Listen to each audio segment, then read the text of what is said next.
63년생 61세입니다. 네, 23년에 정년퇴직했습니다. 국민연금은 26년부터 받고 지금은 개인연금하고 퇴직연금을 받고 있습니다. 개인연금 100만 원, 퇴직연금 100만 원. 그 다음에 이제 국민연금은 수령 예정 금액이 200만 원 좀 넘는 걸로 알고 있어요. 자산운용회사에서 펀드 매니저 생활을 한 20여 년간 했고, 마지막에 이제 과기부 산하의 공기업에서 국가 기금을 운영하는 일을 했어요. 방송통신발전기금, 정보통신진흥기금, 국가 기금을 운영하는 일을 하다가 퇴직을 했습니다. 공무원연금은 정부의 공무원들만 공무원연금이고 공기업 직원들은 다 국민연금입니다. 국민연금 저희 89년부터 국민연금을 불입했기 때문에 30년 이상 분 사람들은 200만 원 넘어요. 그런 분들은 오랫동안 불입을 안 했거나 뭐 이유가 있죠. 국민연금이 88년부터 시작됐는데 제가 89년에 시작해서 풀로 다 불입하고 이제 정년퇴직을 했기 때문에 그렇게 불입하신 분들은 200만 원 넘습니다.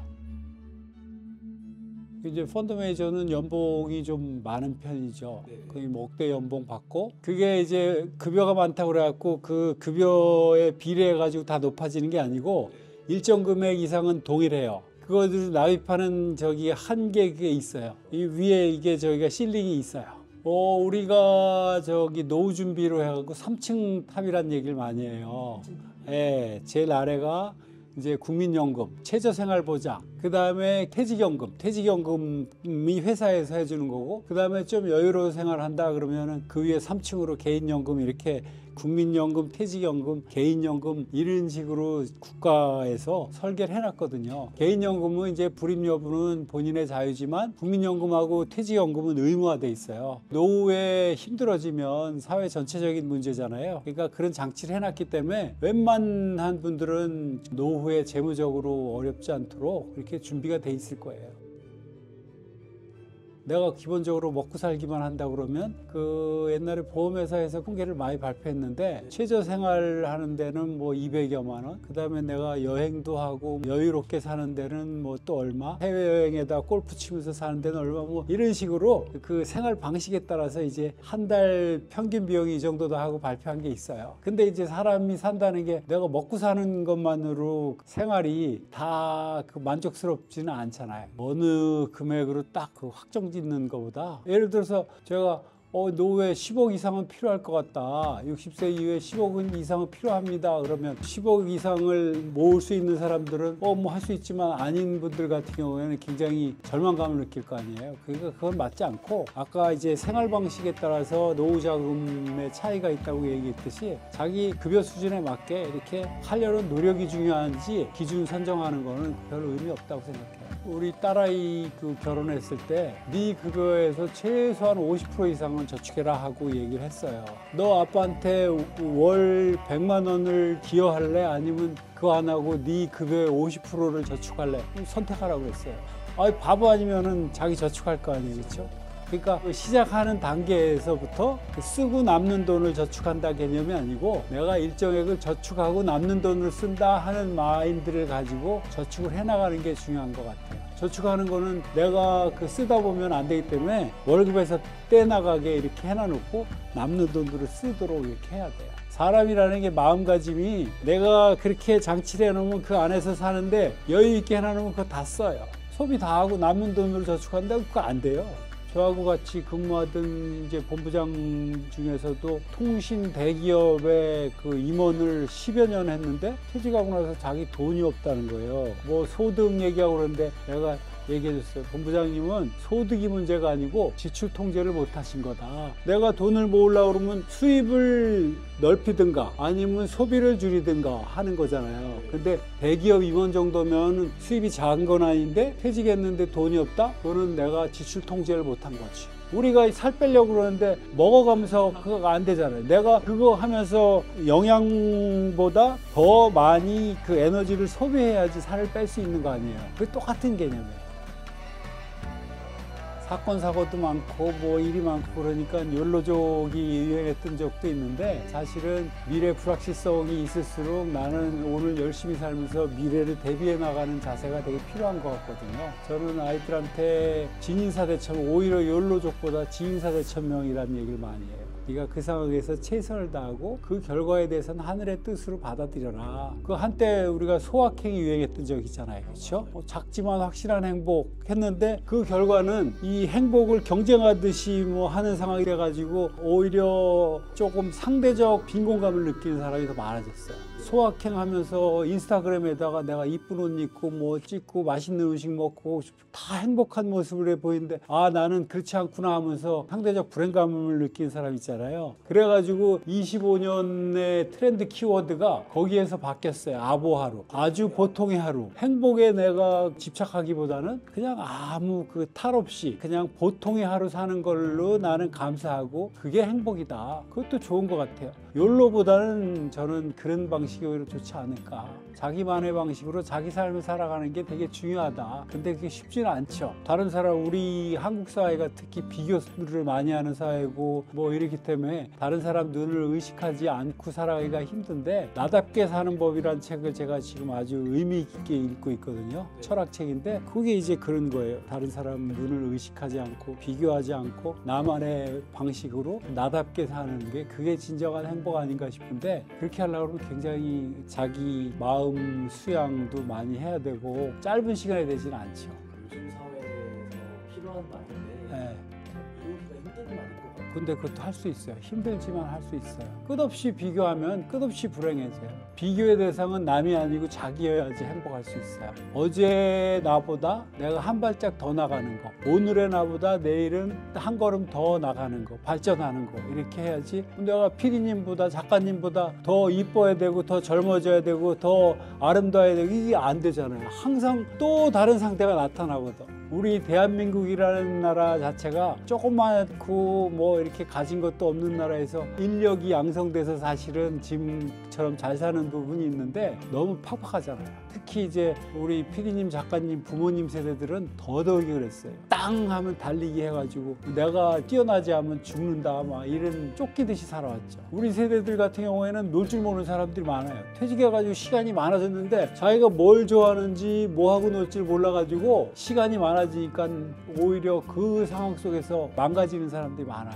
요새 젊은 세대들은 그 즐길 줄도 알잖아요. 그래서 나이 든 사람들끼리 그런 얘기해요. 야, 선진국에서 태어난 사람들하고 니네 후진국에서 태어난 사람들하고 마인드가 다른데 그 옛날 후진국 마인드를 가지고 젊은 사람들을 판단하고 평가하려고 그러면 말이 안 되니까 충고하려고 하지도 말고 그냥 그대로 인정해줘라 하는 얘기를 많이 해요. 여러분들이 살던 세대하고 우리 살던 시대 상황이 많이 다르잖아요. 그래서 직장 생활을 하면서 윗세대들이 힘들어하는 게 젊은 세대를 이해하기 어렵다. 젊은 세대 컨트롤하기 어렵다. 막 이러는데 컨트롤하려는 것 자체가 그거는 좀 아닌 것 같아요. 그냥 인정해주고 받아들여야 되는 수밖에 없어요. 너무 다르기 때문에. 제가 아이들한테도 얘기했어요. 인간관계의 출발은 다름과 차이를 인정하고 수용하는 데부터 시작하는 거다. 그거를 인정하지 않고 틀렸다고 그 얘기하는 순간부터 갈등이 시작되는 거예요.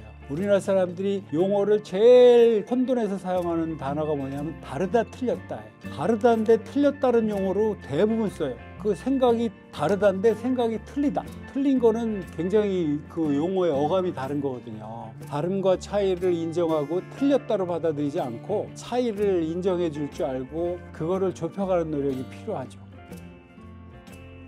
그 인생의 3대 불행이라는 게 있어요. 청년 성공, 그 다음에 중년 상처, 노년 빈곤. 이게 인생의 3대 불행이라고 얘기해요. 초기에 성공하면 사람이 교만해져가지고 중도에 추락할 가능성이 많고, 중년 상처, 내가 중년에 배우자를 잃으면 그거 같이 힘든 상황이 없는 거고, 노년에 내가 돈이 없고 힘들다. 노년 빈곤. 노년에 기본적으로 내가 생계에 지장이 없을 정도는 직장 생활하면서 준비를 해야 되는데 그게 쉽지 않아요. 내가 후배들한테 너희들 퇴직하기 전까지 두 가지는 꼭 해놓고 나와야 된다. 경제적 자유, 그 다음에 건강을 잃지 않게 건강을 가지고 나와라. 두 가지를 해놓고 나오지 않으면 너희들이 노후에 시간이 많지만 그 시간을 즐기면서 자유롭게 살 수가 없다 하고 얘기를 해주는데, 경제적 자유가 확보 안 돼 있는 분들 같은 경우는 노년에도 내가 취미 활동을 하건 뭐 배움을 하건 내가 하고 싶은 걸 하지 못하고 생계형 취업을 해야 되잖아요. 너무 힘든 삶이지.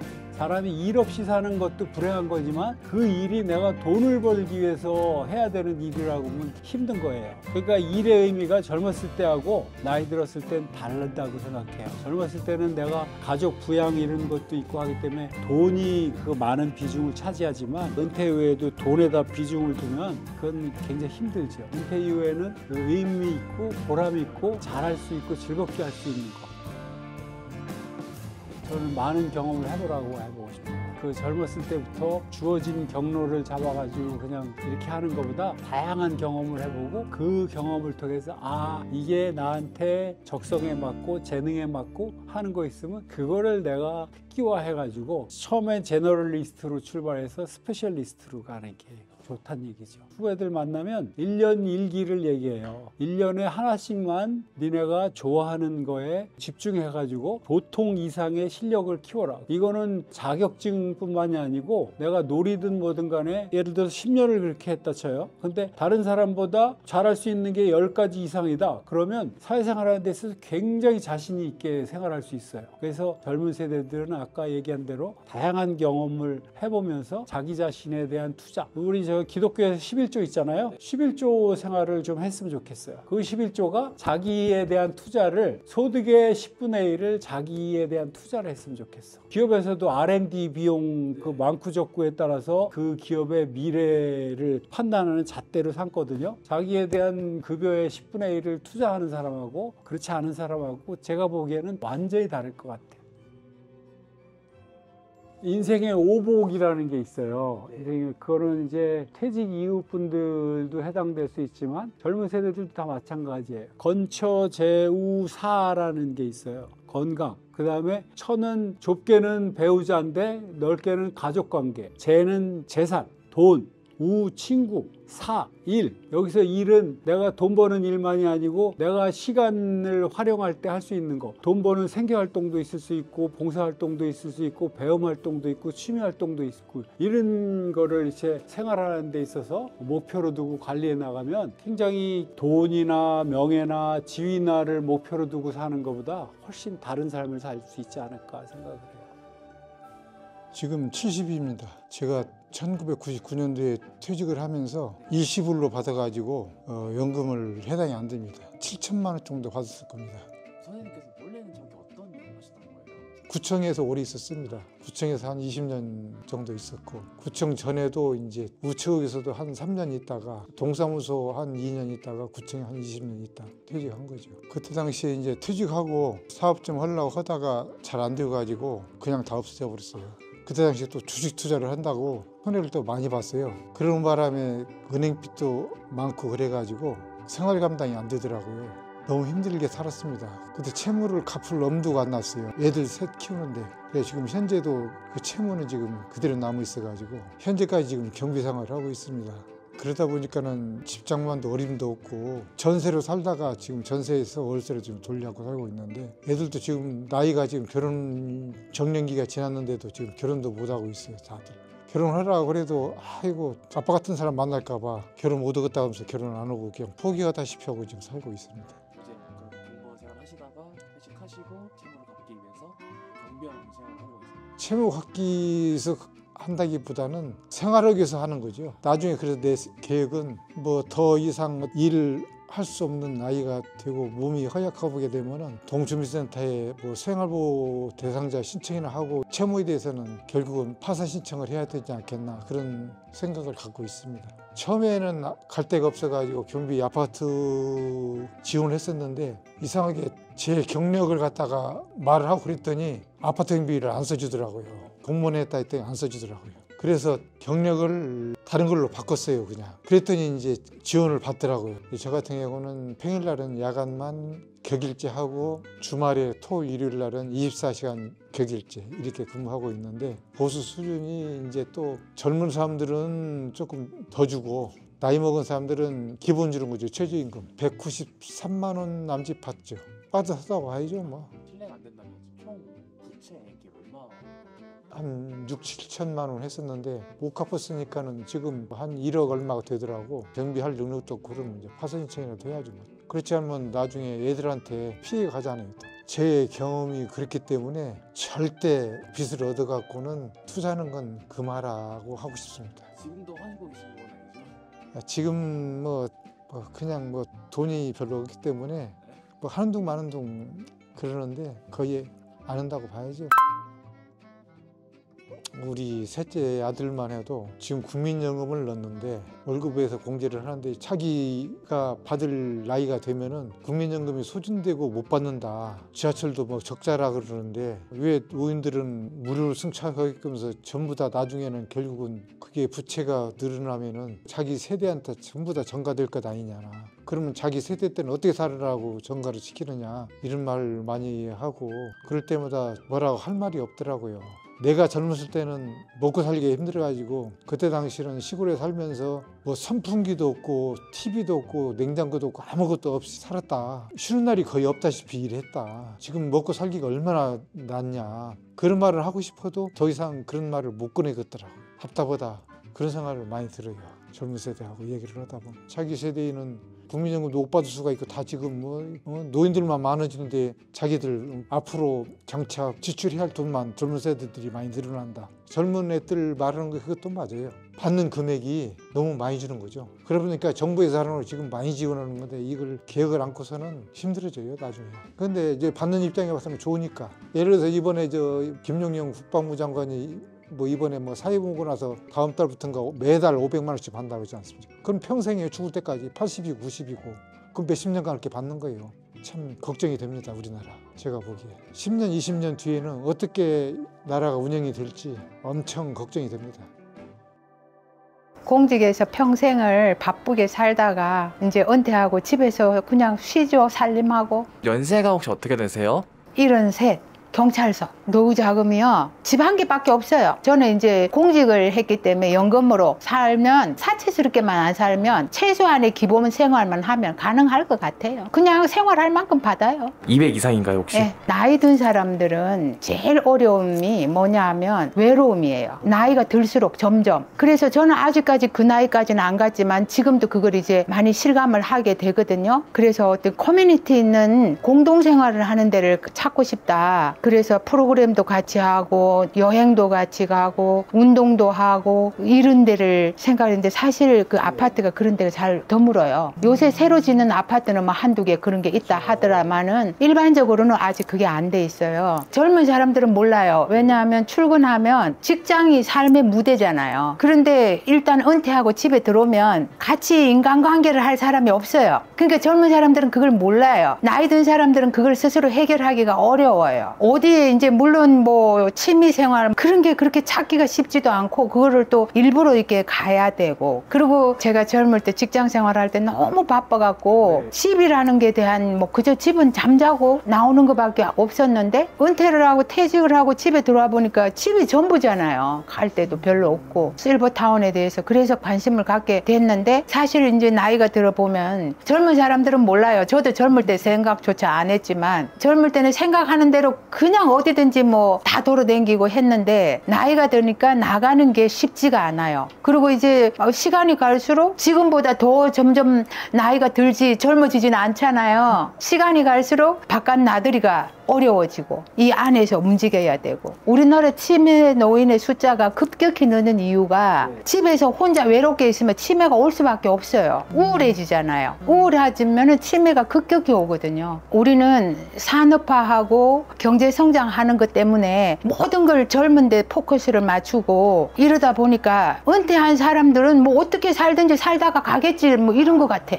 그래서 본인들이 그걸 적극적으로 해결을 할 의지가 없으면 누구도 안 해줘요. 그리고 자녀들도 요새 살기 어려우니까 자기 살기 바쁘지. 그리고 나는 나무라지 않는 게 우리는 젊어봤지만 젊은 사람은 늙어봤어요? 늙은 사람 이해를 기대하면 안 돼. 우리는 젊어봤기 때문에 젊을 때 얼마나 힘든다는 걸 알잖아. 직장 생활에서 시달리고 스트레스 받고 경쟁에서 시달리고 젊은 사람들이 힘드는 걸 아는데 젊은 사람은 안 늙어봤기 때문에 노인들의 그 외로움과 적적함과 무료함을 알 수가 없다고. 노인들이라고 해서 사람은 사회적인 동물이기 때문에 관계를 가져야 돼. 친구도 있어야 되고 옆집도 있어야 되고 하려고 하는데 은퇴를 하고 나면 이 사회적인 관계가 다 단절이 돼요. 고립되고 고독하고 그러다 보니 치매도 빨리 오고 정신적으로 육체적으로 다 아파요. 노인들은 안 아픈 사람이 없어. 그게 사실은 나이가 들어서 아픈 게 아니라 심리적으로 외롭고 그리고 또 경제적으로도 준비 안 되신 분들이 많잖아요. 어디 간다 해도 경제적으로 뒷받침 안 되면 가기도 어려워. 그래서 지금 노인 세대가 너무나 많아져 고령 사회에서 이제 초고령 사회로 들어간다고 이러는데 우리나라가 거기에 대한 준비가 엄청 안 돼 있어요. 정말로 힘들게 사시는 분들이 많아요. 다만 젊은 사람들이 내가 모르는 시대에 살아온 이 노인들의 세대들이 참 힘들게 살아서 지금의 이 경제 발전을 했다라는 그것만 좀 인정을 해주면 좋겠어요. 우리들이 젊을 때 고생해서 기술도 발전하고 자본도 발전을 하고 해서 이렇게 세상이 좋아졌는데 어느 날 그 노인이 천덕꾸리가 되는 거예요. 그런 느낌. 안녕하세요. 혹시 선생님 연세가 좀 어떻게 되세요? 내가 78입니다. 이모스 때는 원래 어떤 일을 하셨어요? 건설업을 했어요. 내가 저 건설 공무원입니다. 그러니까 우리나라 기간 산업을 담당하고 산업화 일꾼이었죠. 경부 고속도로에서부터 시작해서 서울에 공사하는 농수산물 가락동 시장 그 현장 감독, 현장 소장, 그리고 사우디도 갔다 오고. 연금도 좀 받고 계세요? 받고 있죠. 지금 한 150 정도 될 거예요. 이 연금이 확실히 노후에 조금 도움이 되시나요? 조금 도움이 아니에요. 그게 엄청난 도움이 됩니다. 월급 때 1,500만 원보다 더 150만 원이 더 좋아요. 제일 행복한 거는 첫째 내가 건강해야 되고 건강한 상태에서 건강한 가정 속에 있을 때 자식들이 잘 자라고 손주들이 잘 클 때 그때가 제일 행복해요. 첫째 연금 관계에 대해서 빼먹지 말고 납부를 잘하고 아까 말씀드렸듯이 노후의 100만 원은 젊을 때 1000만 원보다 더 귀합니다. 돈의 가치를 더 알게 돼요. 하여튼 경제적으로 부대끼지 않도록 하기 위해서 최소한의 생활비는 준비를 해놓을 필요성이 있어요. 그런데 그게 한 치 앞을 못 내다봐서 그래요. 조금 멀리 보면 버린다 생각하고 연금을 넣어두면 좋은 게 제 같은 경우에는 지금 납부한 연금의 한 5배 이상을 이미 받았어요. 연금이 만 65세부터 나오죠. 65세부터 내가 78이니까 13년 동안에 받은 연금이 납부한 금액보다 5배 정도를 더 받았어요. 75이요. 어린이집이요. 연금? 네. 연금이 너무 쬐끔해요. 우리는 어린이집 할 때 이제 의무적으로 그때 연금을 들라 그래가지고 그때 저희 생각이 연금이고 다 세금이야. 나중에 우리 뭐 받지도 못할 건데 뭐 하고 최소한으로 넣자 이래가지고 제일 조금 기본 금액을 넣거든요. 얼마 안 돼요. 그러니까 연금 받을 때쯤 되니까 그때 좀 많이 넣을 걸 하고 속이 상했거든요. 지금 혹시 얼마 받고 계세요? 제가 받는 게 30만 원 되나? 이렇게 생각을 하잖아요. 그쵸. 그쵸. 근데 저는 엄청 후회가 돼요. 좀 많이 넣을 걸. 우리나라 국민연금이 얼마나 어떻게 될지 잘 모르겠지만 국민연금 망하면 나라 망하는 거 아니에요?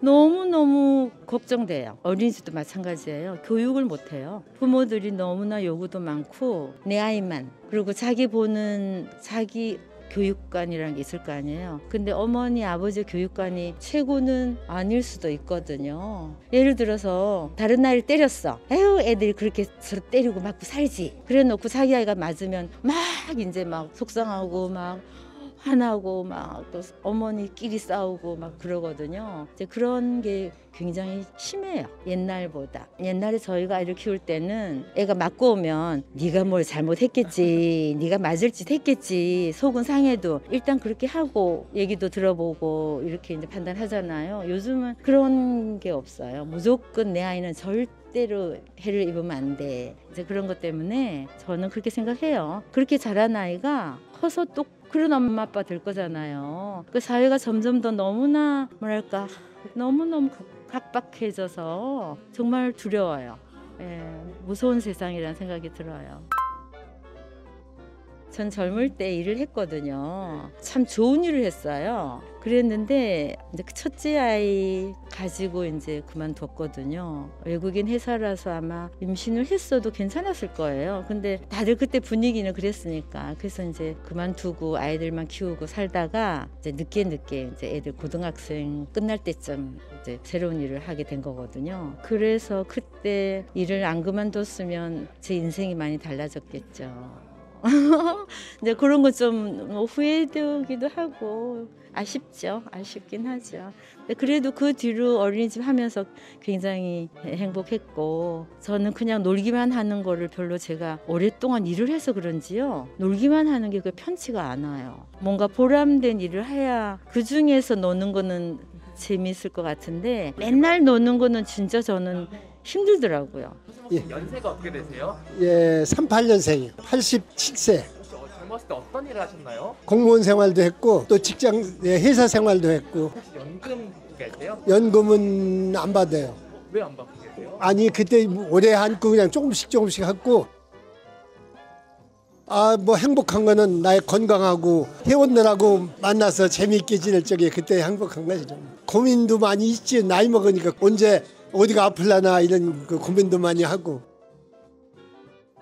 봉사를 좀 해봤으면 좋겠어. 남을 위해서 봉사하면은 더 힘이 생기거든. 나는 봉사를 한 40년간을 했어요. 주민센터 같은 데 가면은 봉사단체가 있잖아. 그 단체를 맡아가지고 뭐 적십자 회장이나 자율방범 대장이나 뭐 이런 거 통장 협의회장이나 이런 거를 지역에서 한 30-40년간 내가 했을 것 같아. 혹시 봉사 그렇게 하려고 마음먹은 계기가 좀 있으신가요? 이게 이제 태생이지 뭐 내 성격. 여러 사람들하고 대화도 하고 싶고 친구 많이 사귀고 싶고 그런 배우?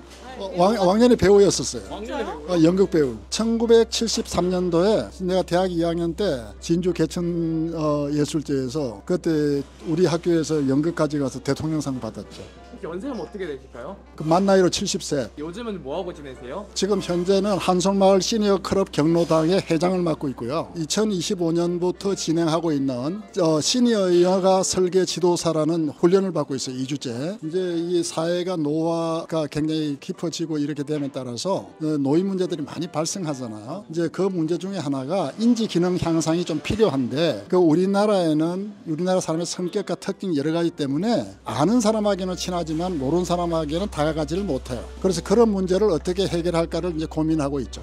그리고 이제 이 시니어에 대한 재해석이 필요하다. 지금 보면 두 분은 젊으니까 시니어 그러면 어떤 생각이 들지 모르겠어요. 시간이 있으면 좀 주고받았으면 좋겠는데 티키타카가 안 되잖아요. 그런데 이제 제가 생각할 때는 시니어는 우리 사회의 마지막 남은 사회적 자산이라고 봅니다. 그래서 이분들은 지금부터 죽기 전까지 물론 뭐 여러 가지 케이스가 있겠지만 우리나라가 이제 그 65세 이상도 한 20% 정도 되고 노인 인구가 거의 1000만이잖아요. 그러면 1000만 중에서 케어가 필요한 노인들은 내가 볼 때는 한 20% 정도 미만이라고 생각합니다. 나머지 80%는 다양한 경험과 능력과 지식과 이런 것들을 갖고 있다고 생각해요. 예를 들어서 청소를 한 40년, 50년 했다고 생각해봐요. 그 노하우가 사실은 누가 따라가겠어요. 그런데 그런 걸 부끄럽게 여기고 내놓지 않도록 만들면 우리 사회가 손해라는 거죠. 그래서 이제 그동안은 우리나라라는 게 뭐 지금은 좀 잘 사는 나라에 들어가지만 뭐 지금부터 한 50년 전에 들어가면 정말 세계 몇 대 가난한 나라에 들어가잖아요. 급격하게 살아와서 우리가 각을 잊고 사는데 그 사이에 어렵게 축적되어 있는 우리의 자산들이 지금 시니어라고 보는 거죠. 그래서 그것이 어떻게 사회에 재환원되고 어떻게 자기가 갖고 있는 에너지나 이런 걸 사회에 되돌려줄 수 있는가가 정책적 방향이 되어야 된다고 생각합니다. 그렇지 않으니까 사실은 좋은 자원들은 사장돼가고 그 다음에 갈등이 생기고 뭐 시니어가 여유가 있다면 물론 가난한 시니어도 많죠. 하지만 여유가 있다면 그네들이 물심양면으로 사회를 향해서 베풀고 만들고 특히 난 1, 2, 3세대의 통합에 관심이 있어요. 뭐 이야기하면 길어져서 이 정도 할게요.